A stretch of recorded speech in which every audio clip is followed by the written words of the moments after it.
So just an umbrella trigger warning for the piece. A little higher. Yeah. Is this better? Okay, cool. Just an umbrella trigger warning for the piece. It has mentions of suicide and self-harm. So if you're uncomfortable with it, please feel to step away and take your own time. It's called Two Generations of Men.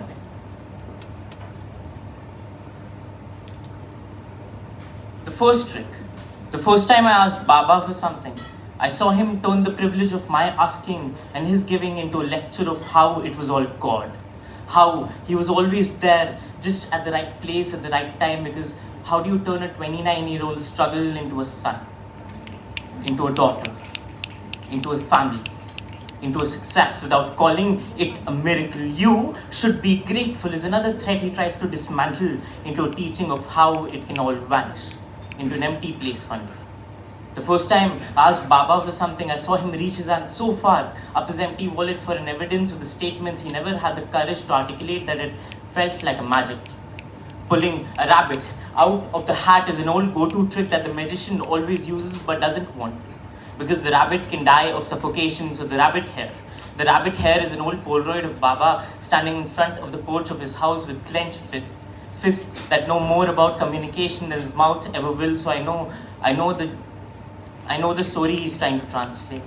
The Polaroid would probably tell us how small towns work, how they're only made by people that lend and borrow, salt lend, dreams borrow, loans lend, responsibilities of debts. Like the rabbit trick is not a trick. It's a sacrifice. It's adulthood.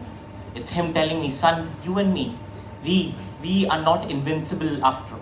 He called that Polaroid a window to his past, which is translucent enough to blur out the scars but clear enough to reveal the silhouettes of a lesson he's trying to teach here. Because how do you PG-13 a story of not killing yourself into a lesson? It's a euphemistic way of saying the struggle could only show the things happening outside the magic hat, never inside, never enough to reveal the actual trick. His dreams were nothing but a magician despairing into thin air, and that's the most he remembers of his childhood. I'm nothing like my father.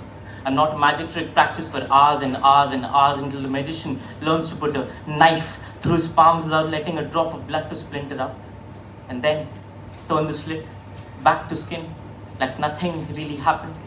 You see, my father numbed himself enough into believing he was invincible. I'm nothing like my father. I know my subway order by heart. I know my preferences while I voice them out loud, which is to say I have a voice. Which is to say the big city is not that big for me. It's just a city, not a dream come true, not an ocean of opportunities, rather a water body flooding up our home. No, I'm nothing like him. I can't hold conversation with a chaiwala and make him trust me enough to tell me about that one time he got lost in this big city, as if he and my father share the same story of a panic attack that they still address as a disease of the rich, or the ways God punishes us. You see, I don't really talk to the barista enough to know his first name. I know my orders, my preferences in music. I prefer my playlist to his FM Gold. We're two generations of men after all. Baba learned to play the cards he got dealt with like a magician, always hiding a trick up his sleeves, calling the spell man up, and there he disappears into old classics and gold flakes. He believes if we are quiet enough, for long enough, the body will eventually forget it ever had a voice or it ever had a body. Baba raised me like that. We lived in houses we never owned. He spoke his beliefs enough times for them to echo and turn into aphorisms, and I made myself out of poems. So the first time I tell him I've been going to therapy lately, he questioned the man in me. And I know I did too for a while, until I stopped, until I wrote a poem about it, until I became the suffocated dead rabbit inside the magic hat, the one who could have been the reason behind the collapse and the amusement but chose to die instead. I'm nothing but all the things he couldn't do, like afford to be sad. I'm a privilege I should enjoy, but handling emotions is not something anyone in my family is fond of. So take this sadness. Take this sadness to be a trick Baba never learned. The trick of stabbing yourself with a knife is not a trick, it's an urge I've been trying to fight off. No, I'm nothing like my father. I know he doesn't smile much, but when he does, his mustache doesn't let us believe he is. Baba never let us understand the trick because we shouldn't. Because it's easier to be marveled by the things you know the least about. And I always looked at him in a form of amusement. I'm worried that says a lot about our relationship. And for his final trick, Baba, no. The magician goes up to his dead father lying on the pyre and says nothing and takes a bow.